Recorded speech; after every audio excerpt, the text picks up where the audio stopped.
Hello नमस्कार साथियों, welcome to real study. दोस्तों एसएससी सीएचएसएल एग्जाम का नेक्स्ट एनालिसिस आपके लिए लेकर आ चुके हैं। आज 4 जुलाई 2024 को हम ऑल शिफ्ट का एनालिसिस आपके लिए लेकर आ चुके हैं। आज की फर्स्ट, सेकंड, थर्ड और फोर्थ चारों शिफ्टों के एग्जाम हो चुके हैं और चारों के क्वेश्चंस हमें मिल चुके हैं। तो ऑल शिफ्ट के ऑल क्वेश्चंस हम आपके लिए लेकर आ चुके हैं। इस वीडियो को पूरा देखिएगा लास्ट तक और इस वीडियो की पीडीएफ आपको टेलीग्राम पर मिल जाएगी। टेलीग्राम पर इससे पहले की जो पीडीएफ है हमने अपडेट कर दी है। क्लियर है? आपका अगर आगे आने वाले दिनों में एग्जाम है तो गाइज इन नंबर पर अपने क्वेश्चन जरूर से अपडेट करें ताकि हम आपको 100% ऑथेंटिक जो क्वेश्चन है वो कवर करवा पाएं।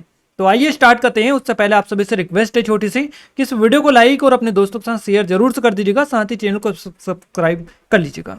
देखिए पहला जो प्रश्न है ये आपकी स्क्रीन पर आ चुका है और पहले हम फर्स्ट शिफ्ट को कवर करेंगे, उसके बाद में हम सेकंड, थर्ड, फोर्थ की ओर आगे बढ़ते चलेंगे। तो फर्स्ट शिफ्ट का पहला क्वेश्चन आपकी स्क्रीन पर है। आभासी जल की अवधारणा सर्वप्रथम किसने दी थी? आभासी जल की अवधारणा जो दी थी सबसे पहले ये टोनी एलन के द्वारा दी गई थी।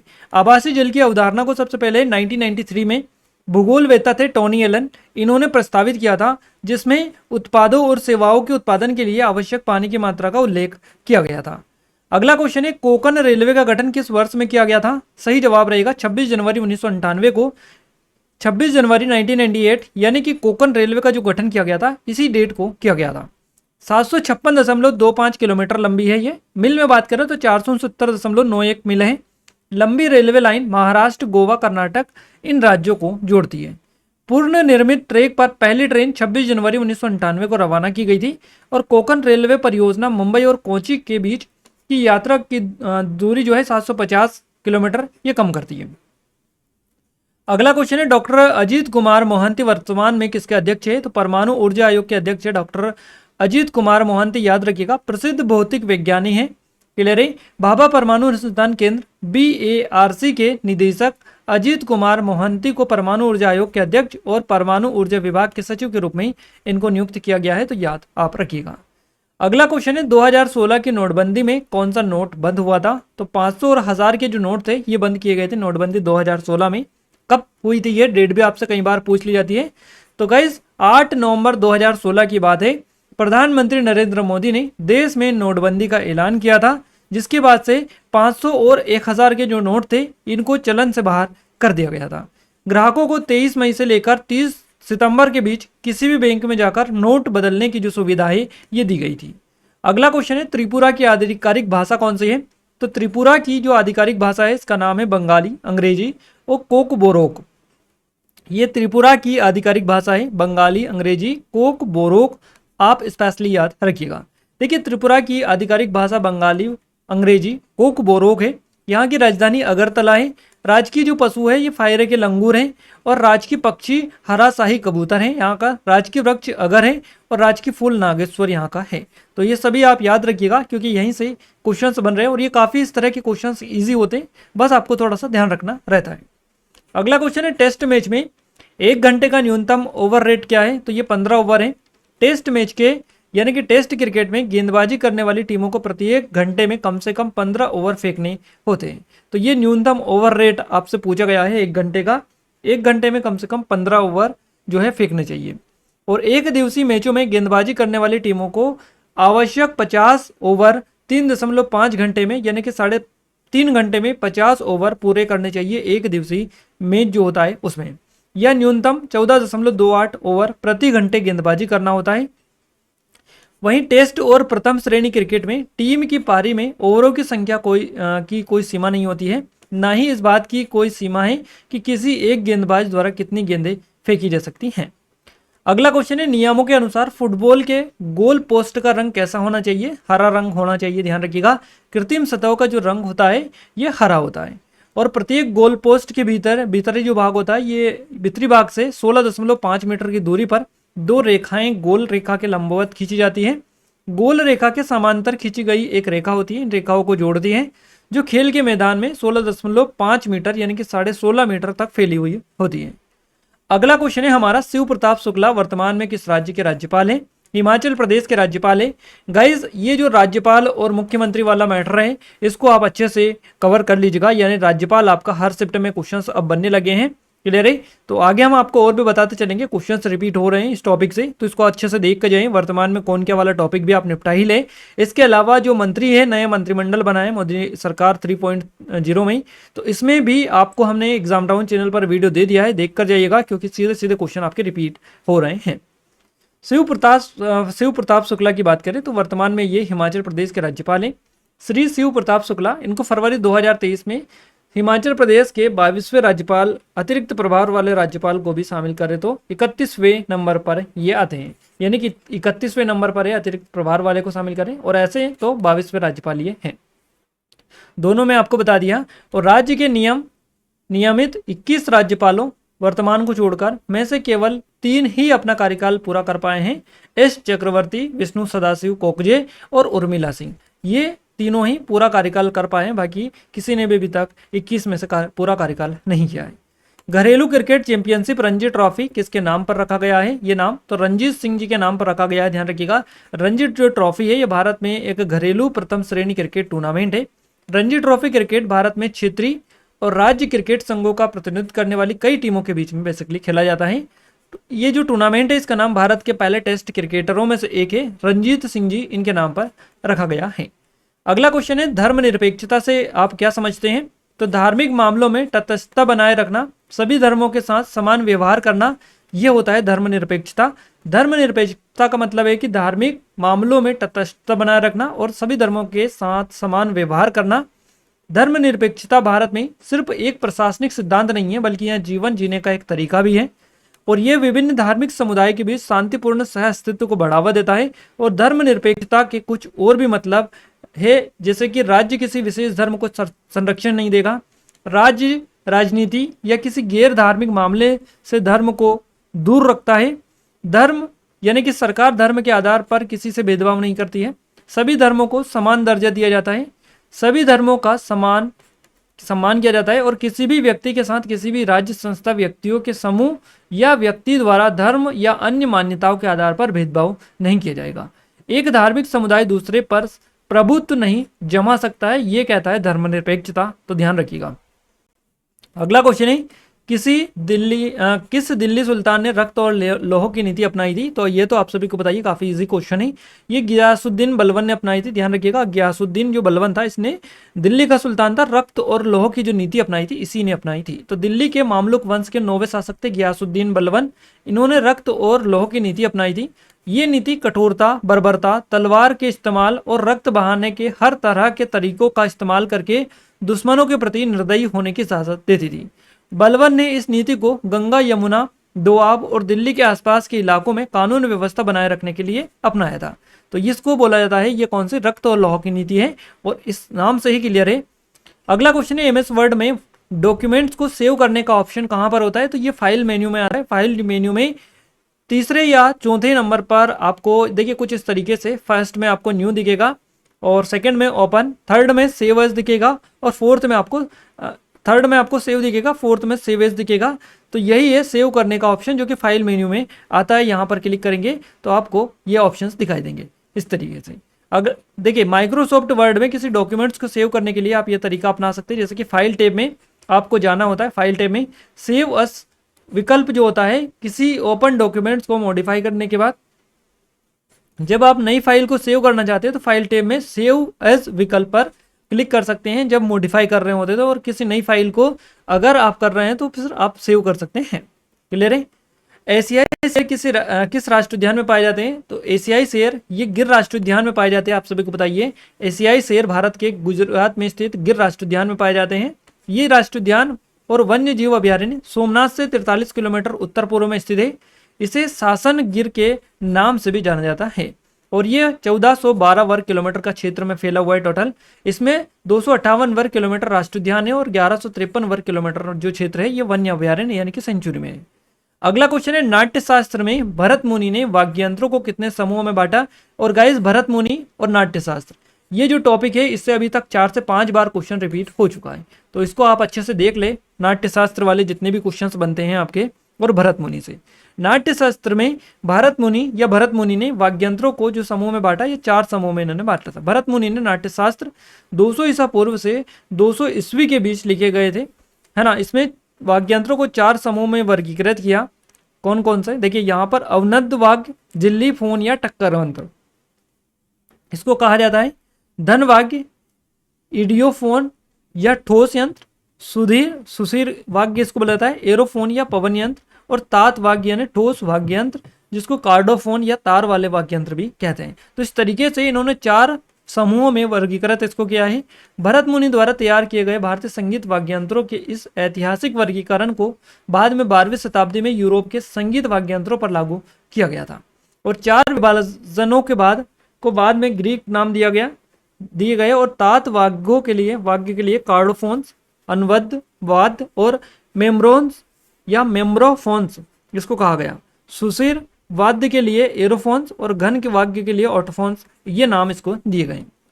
अगला क्वेश्चन है गिद्दा और भांगड़ा किस भारतीय राज्य के लोक नृत्य है? तो पंजाब आपका करेक्ट आंसर रहेगा। गिद्दा और भांगड़ा जो है पंजाब राज्य के लोकप्रिय लोक नृत्य है। इनका प्रदर्शन कई सांस्कृतिक त्योहारों अवसरों पर किया जाता है। गिद्दा जो है यह एक महिला लोक नृत्य है। महिलाओं के द्वारा घेरे में ताली बजाते हुए पारंपरिक गीत गाते हुए ये किया जाता है, और यह जीवन के आनंद और उत्साह का प्रतिनिधित्व भी करता है। भांगड़ा की बात करें तो पुरुष लोक नृत्य है। ये ढोल की थाप के साथ में किया जाता है, और इसकी विशेषता ये है कि ये ऊर्जावान चाल और छलांग है। ये फसल के मौसम का जश्न मनाने के लिए किया जाता है। इसे पंजाबी संस्कृति का प्रतीक भी माना जाता है। अगला क्वेश्चन है निम्नलिखित में से कौन सा एक मौलिक कर्तव्य नहीं है? गाइस आपको मौलिक कर्तव्य पता ही है, उनमें से अलग जो भी मिला होगा वो आपका बिल्कुल करेक्ट आंसर रहेगा, क्योंकि वो मौलिक कर्तव्य नहीं होगा। तो आप एक बार लिस्ट जरूर से देख लीजिएगा, उसमें आपको क्लियर हो जाएगा। हेमिस महोत्सव पर किस धर्म का प्रभाव है? तो बौद्ध आपका करेक्ट आंसर रहेगा। ये महोत्सव जो है भारतीय बौद्ध संत गुरु पद्म संभव की जयंती पर मनाया जाता है, और हेमिस महोत्सव बौद्ध और तिब्बती समुदायों का सबसे बड़ा सांस्कृतिक उत्सव है।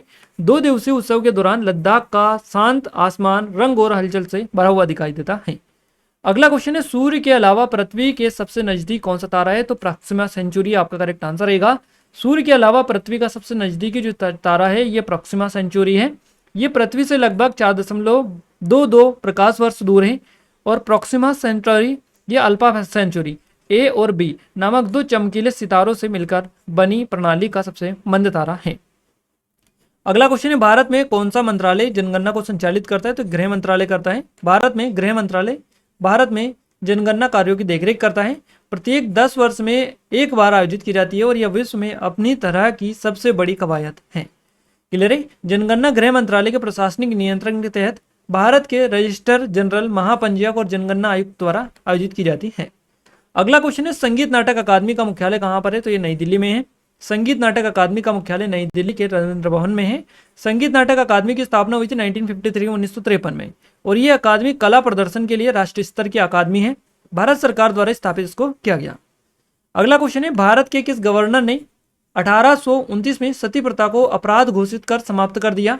लॉर्ड विलियम बेटिंग ने किया था। ये लॉर्ड विलियम बेटिंग द्वारा सती प्रथा पर प्रतिबंध लगा दिया गया था। लॉर्ड विलियम बेटिंग बंगाल के अंतिम गवर्नर जनरल और पहले गवर्नर जनरल थे भारत के। ध्यान रखिएगा, बंगाल के अंतिम गवर्नर जनरल थे और भारत के पहले गवर्नर जनरल थे। इन्होंने विनियम है ना, विनियम याद रखिएगा 14, यानी कि आपका ये जो है बिल्कुल अब इस तरह से आप देख सकते हैं, यहां पर आपका जो है 17 विनियमन 17 जारी करके सती प्रथा को अवैध घोषित किया और आपराधिक न्यायालयों में दंडनीय घोषित किया इसको। सती प्रथा एक कुप्रथा थी जिसमें पति की मृत्यु के बाद उसकी पत्नी को उसकी चिता में जिंदा जला दिया जाता था। इस तरह की ये एक प्रथा थी, तो आप देख सकते हैं। अगला क्वेश्चन है इन्वर्टिब्रेट का कौन सा कैरेक्टरिस्टिक नहीं होता? इस तरह से था, ये एग्जैक्ट समझ में नहीं आ रहा है कि क्या क्वेश्चन पूछा गया था। अगर आपको पता है कि ये क्वेश्चन एग्जैक्ट क्या था तो आप सही फॉर्मेट में कमेंट करके बता सकते हैं। देखिए अगला जो क्वेश्चन है बजट से है। केंद्रीय बजट 2023-24 के प्रस्तुति के दौरान भारत में आर्द्र भूमि के संरक्षण को प्रोत्साहित करने के लिए कौन सी योजना शुरू की गई थी? तो अमृत धरोहर नाम से एक योजना शुरू की गई थी, याद रखिएगा, अमृत धरोहर इसका नाम है। 2023-24 के बजट में पर्यावरण, वन और जलवायु परिवर्तन मंत्रालय को 3079.40 करोड़ रुपए आवंटित किए गए थे। केंद्रीय वित्त मंत्री निर्मला सीतारमण ने जलीय जैव विविधता को बनाए रखने वाली महत्वपूर्ण आर्द्र भूमि की सुरक्षा के लिए अमृत धरोहर नामक एक विशेष योजना की घोषणा की थी। अगला क्वेश्चन है कौन सा फाइल का नाम केबी का साइज होता है? तो किलोबाइट होता है, केबी, है ना। अब हम सेकंड शिफ्ट की ओर आगे बढ़ते हैं। सेकंड शिफ्ट का पहला क्वेश्चन है सार्क। सार्क का पूरा नाम क्या है? तो south Indian association for regional corporation इसका फुल फॉर्म है। सार्क का पूरा नाम south Asian association for regional corporation, ये पूरा आप याद रखिएगा। इसकी स्थापना 8 दिसंबर को हुई थी 1985 को ढाका बांग्लादेश में। क्लियर है। सदस्य देश में अफगानिस्तान, बांग्लादेश, भूटान, भारत, मालदीव, नेपाल, पाकिस्तान और श्रीलंका इसमें शामिल है। अगला क्वेश्चन है नंदा देवी राष्ट्रीय उद्यान कब स्थापित किया गया? तो 1982 में स्थापित इसको किया गया, नंदा देवी राष्ट्रीय उद्यान को। यह उत्तरी भारत में उत्तराखंड राज्य में नंदा देवी शिखर के आसपास मौजूद है। 7,816 मीटर की उसकी ऊंचाई है। राष्ट्रीय उद्यान 1988 में यूनेस्को द्वारा विश्व विरासत स्थल के रूप में भी उत्कीर्णित किया गया है। अगला क्वेश्चन है संगीत, कर्नाटक संगीत में टेम्पो क्या है? टेम्पो, तो कर्नाटक संगीत में टेम्पो वह गति है जिस पर संगीत का एक टुकड़ा बजाया जाता है, जिसे आमतौर पर बीट्स प्रति मिनट बीपीएम में मापा जाता है। कर्नाटक संगीत में टेम्पो वह गति है जिस पर संगीत का एक टुकड़ा बजाया जाता है, जिसे आमतौर पर बीट्स प्रति मिनट या बीपीएम में मापा जाता है।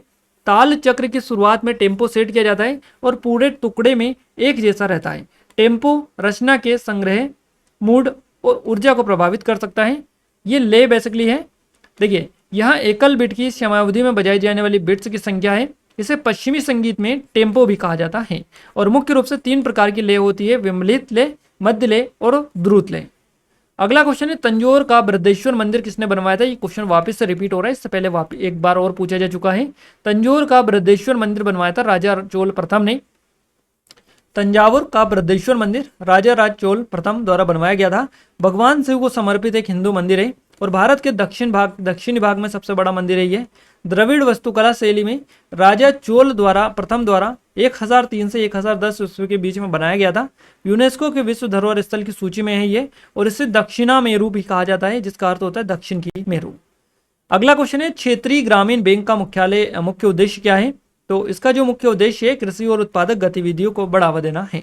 आरआरबी इसको कहा जाता है। इसका मुख्य उद्देश्य ग्रामीण क्षेत्रों में छोटे और सीमांत किसानों, खेतीहर मजदूरों, कारीगरों, छोटे उद्यमियों को ऋण यानी कि अन्य सुविधाएं प्रदान करना इसका मुख्य उद्देश्य है।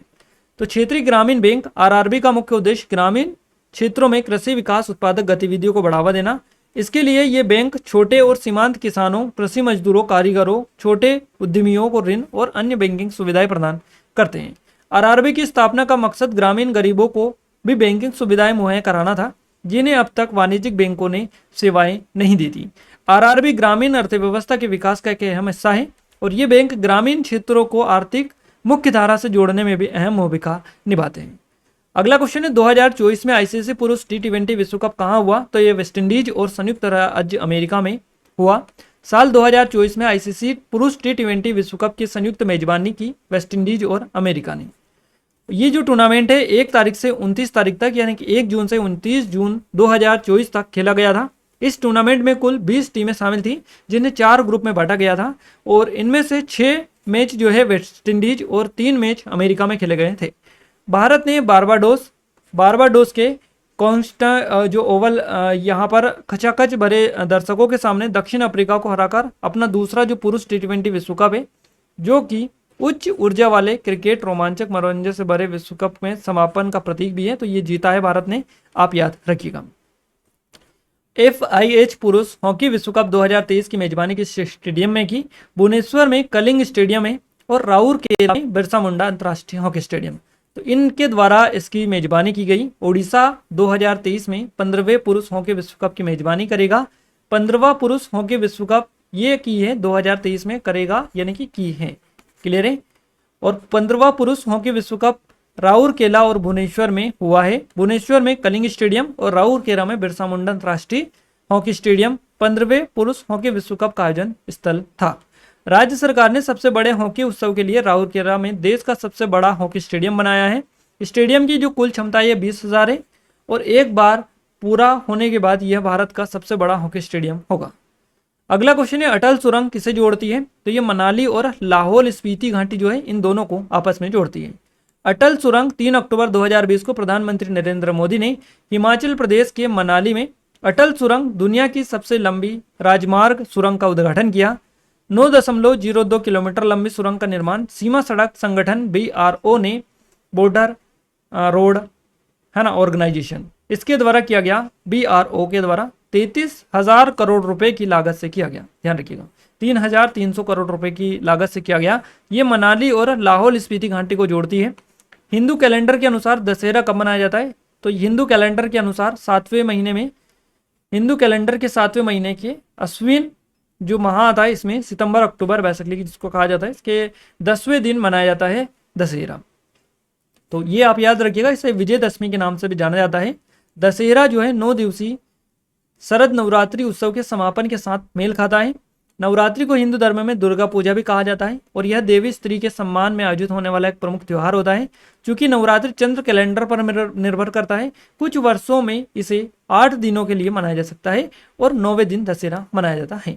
तो ज़्यादातर 9 दिनों के लिए मनाया जाता है और 10वें दिन दशहरा रहता है, बट कुछ कंडीशन में ये हो सकता है। निम्नलिखित में से कौन सा असम राज्य का शास्त्रीय नृत्य है? तो सत्रिया हो जाएगा। सत्रिया जो कि आप सभी को बताइए काफ़ी फेमस है, और ये जो शास्त्रीय नृत्य है तो इनको तो अच्छे से कर लीजिएगा क्योंकि ये गिने चुने हैं और आपके एग्जाम में ऐसा सिंगल एग्जाम नहीं होता जिसमें क्वेश्चन यहाँ से नहीं बनता है। सत्रिया नृत्य असम का शास्त्रीय नृत्य है जो असम के धार्मिक और सांस्कृतिक ताने बाने का आधार और क्षत्रिय संस्कृति का दर्शाता है। बेसिकली असम के कृष्ण केंद्रित वैष्णव मठों में उत्पत्ति के साथ साथ नृत्य नाट्य प्रदर्शन कला और इसका श्रेय 15वीं शताब्दी के भक्ति आंदोलन के विद्वान और संत महापुरुष श्रीमंत शंकरदेव को दिया जाता है। अगला क्वेश्चन है, स्वर्ण सिंह समिति ने कितने मौलिक कर्तव्यों का सुझाव दिया था? तो 10 मौलिक कर्तव्य का सुझाव दिया था स्वर्ण सिंह समिति ने। स्वर्ण सिंह समिति की सिफारिश पर नागरिकों के मौलिक कर्तव्यों को संविधान में जोड़ा गया। उन्हें 1976 में 42वें संवैधानिक संशोधन द्वारा शामिल किया गया था। स्वर्ण सिंह समिति की सिफारिश पर भारतीय संविधान में 11 मौलिक कर्तव्य जोड़े गए। भारतीय संविधान में अनुच्छेद 51A मौलिक कर्तव्यों से रिलेटेड है और भारतीय संविधान में मौलिक कर्तव्यों को 42वें संविधान संशोधन अधिनियम 1976 द्वारा जोड़ा गया था। उस व्यक्ति का नाम बताइए जिसने लगातार 5 बार भारतीय राज्य के मुख्यमंत्री का पद संभाला। ज्योति बसु आपका करेक्ट आंसर हो जाएगा। 5 बार लगातार पश्चिम बंगाल के मुख्यमंत्री रहे हैं ज्योति बसु। 2019 तक किसी भी भारतीय राज्य के दूसरे सबसे लंबे समय तक मुख्यमंत्री रहने वाले मुख्यमंत्री थे। क्लियर है? इसके अलावा 23 साल और 137 दिनों तक मुख्यमंत्री के रूप में इन्होंने काम किया है। अगला क्वेश्चन है हमारा, संविधान का 100वां संशोधन किस वर्ष हुआ था? 2015 में हुआ था। 100वें संशोधन 2015 में भारत और बांग्लादेश के बीच स्थल सीमा समझौता किया गया था। भारत को भारतीय मुख्य भूमि में 51 बांग्लादेशी कॉन्क्लेवेंस प्राप्त हुए, जबकि बांग्लादेश को बांग्लादेशी मुख्य भूमि में 111 भारतीय इन्फ्लुएंस जो है प्राप्त हुए थे। अगला क्वेश्चन है, प्रखर में आर का पूर्ण रूप क्या है? प्रखर का जो फुल फॉर्म है performance assessed review and analysis of knowledge and holistic development, ये इसका फुल फॉर्म है। अगर अपन आर की बात करें प्रखर में तो रिव्यू इसका फुल फॉर्म हो जाएगा। अब यहाँ से आपको इसका पूरा फुल फॉर्म इसीलिए हमने डाला है ताकि आपको एक एक चीजें क्लियर रहे। कल से अगर आपसे एच का, के का, ए का, पी का, डबल ए में ए का, तो इसका अगर किसी का भी पूछे जाए तो आप आसानी से बता सकते हैं कि किसका आपसे पूछा गया है। और आप याद भी रखिएगा performance assessed review and analysis of knowledge for holistic development. तो याद रखिएगा किसी भी ए का पूछे जाए, ये वाली ए पूछी जाए या फिर ए वाली, तो असेस्ट एनालिसिस दोनों में से कोई सी भी किसी भी वर्ड का पूछे जा सकता है। आपको अगर पूरा याद रहेगा तो आप आसानी से बता पाएंगे। अब हम आगे बढ़ते हैं इस थर्ड और फोर्थ शिफ्ट के क्वेश्चंस की ओर।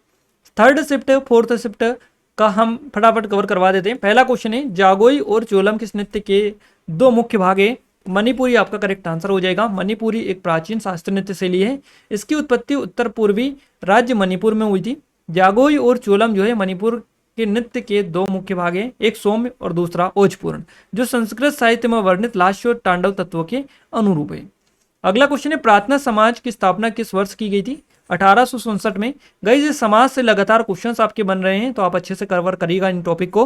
प्रार्थना समाज की स्थापना 1859 में बंबई में हुई थी और इसका गठन सामाजिक और धार्मिक सुधारों के लिए किया गया था। इसकी स्थापना डॉक्टर आत्माराम पांडुरंग ने की थी। डॉक्टर आत्माराम पांडुरंग एक भारतीय चिकित्सक और सामाजिक सुधारक थे। अगला क्वेश्चन है, भारत का सबसे अधिक साक्षर जिला कौन सा है? इस तरह से क्वेश्चन बन सकता है कि 2011 की जनगणना के मुताबिक निम्नलिखित में से कौन सा जिला भारत का सबसे अधिक साक्षर जिला है? तो शेरछिप जिला है ये, शेरछिप इसका नाम है। 7 वर्ष और उससे अधिक आयु का व्यक्ति जो किसी भी भाषा में समझ के साथ पढ़ लिख सकता है साक्षर माना जाता है। 2011 की जनगणना के अनुसार शेरछिप जो है ये भारत का सबसे अधिक साक्षर जिला है, तो याद रखिएगा। अगला क्वेश्चन है, एशियाई कुश्ती चैंपियनशिप 2023 कहाँ हुआ था? कजाकिस्तान के अस्ताना में आयोजित किया गया था। तराइन का युद्ध निम्नलिखित में से किसके बीच में हुआ था? पृथ्वीराज चौहान और मोहम्मद गोरी के बीच में युद्ध लड़ा गया था, तराइन का युद्ध। तो तराइन की जो लड़ाई है जिसे तारोरी की लड़ाई के नाम से जाना जाता है, 1191 और 1192 में तराइन तरोरी शहर के पास थानेसर के पास वर्तमान में हरियाणा दिल्ली से लगभग 150 किलोमीटर दूर लड़ी गई थी। तो ये आप देख सकते हैं किस तरह का क्वेश्चन है और आप आसानी से याद रख सकते हैं। आत्मनिर्भर भारत अभियान की शुरुआत कब हुई थी? ये हुई थी 12 मई 2020 को। आत्मनिर्भर भारत अभियान के रूप में जाना जाने वाला आंदोलन नए भारत के लक्ष्य का प्रतिनिधित्व करता है। 12 मई 2020 को प्रधानमंत्री द्वारा आत्मनिर्भर भारत अभियान शुरू किया गया था। अगला क्वेश्चन है छऊ नृत्य किस राज्य में लोकप्रिय है? तो ये उड़ीसा, झारखंड और पश्चिम बंगाल। उड़ीसा, झारखंड, पश्चिम बंगाल, इनमें ये लोकप्रिय है। याद रखिएगा, काफी ज्यादा फेमस भी है और लोकप्रिय भी है। और इसको चो या छऊ के नाम से जानता है। ये एक अर्थशास्त्रीय नृत्य है। क्लियर है? इसे उड़ीसा, झारखंड, पश्चिम बंगाल के लोग शामिल होते हैं। दक्षिण पश्चिम मानसून द्वारा वर्षा प्राप्त करने वाला भारत का पहला राज्य कौन सा है? तो ये केरल हो जाएगा आपका। केरल दक्षिण पश्चिम मानसून द्वारा वर्षा प्राप्त करने वाला भारत का पहला राज्य है। 5वां खेलो इंडिया यूथ गेम्स कब हुआ था? तो ये 31 जनवरी से 11 फरवरी 2023 के बीच में हुआ था। खेलो इंडिया यूथ गेम्स का 5वां संस्करण हुआ था 31 जनवरी से 11 फरवरी 2023 तक। मध्य प्रदेश के 8 शहरों में आयोजित किया गया था। इस आयोजन में 13 दिनों तक 23 खेलों में 6000 से ज्यादा खिलाड़ियों ने हिस्सा लिया था। रासायनिक उर्वरकों को कम करने के लिए कौन सी योजना शुरू की गई थी? पीएम प्रणाम योजना शुरू की गई। राज्यों को प्रोत्साहित करके रासायनिक उर्वरकों के उपयोग को कम करने के लिए केंद्र सरकार एक नई योजना पीएम प्रणाम, जो कि कृषि प्रबंधन के लिए वैकल्पिक पोषण तत्वों को बढ़ावा देने प्रधानमंत्री प्रोत्साहन योजना शुरू करने की योजना बेसिकली गवर्नमेंट ने बनाई थी और ये कर दी थी। अगला क्वेश्चन है निम्नलिखित का सही मिलान करें और सही उत्तर चुने कुछ इस तरीके से। सूची 1, सूची 2, बंदरगाह, उपबंदरगाह। मुंबई, हुगली, चेन्नई, जवाहरलाल नेहरू, कोलकाता, एन्नोर बंदरगाह। इस तरीके से है तो आप मिलान करिएगा। मिलान इस तरीके से होगा, पहले में दूसरा आएगा, यानी कि मुंबई बंदरगाह, जवाहरलाल नेहरू बंदरगाह। तो ये ए हो जाएगा। इसके अलावा आपका ये रहेगा मुंबई, एन्नोर, तो ये आपका बी हो जाएगा और ये आपका सी हो जाएगा। क्लियर है? तो आपका ये बेसिकली कम रहेगा ए बी सी। तो आपका जो ए रहेगा 2, 3 और 1, इस तरीके से आपका हो जाएगा।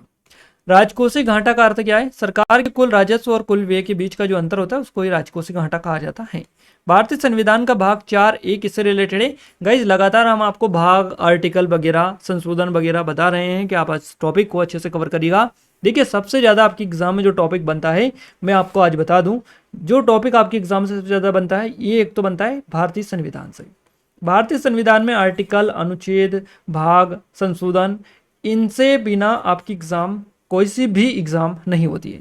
अगर इनके क्वेश्चंस नहीं मिलेंगे तो वो एग्जाम किसी काम की नहीं है। ऐसी कोई एग्जाम नहीं होती पूरे भारत में जहां से इससे क्वेश्चन ना बने।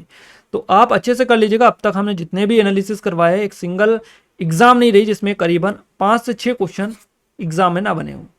क्लियर है? डेली बेसिस पर इतने क्वेश्चंस आपके एग्जाम में बन रहे हैं, हम आपको विद प्रूफ बता रहे हैं सारी चीजें। क्लियर है? अब इससे बनाए वापस से इसी से बनेगा इस तरह से।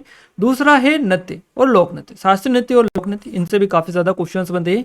इन 2 टॉपिक को आप अच्छे से कवर कर लीजिएगा क्योंकि आपके एग्जाम में 100% इनसे क्वेश्चन बनते हैं।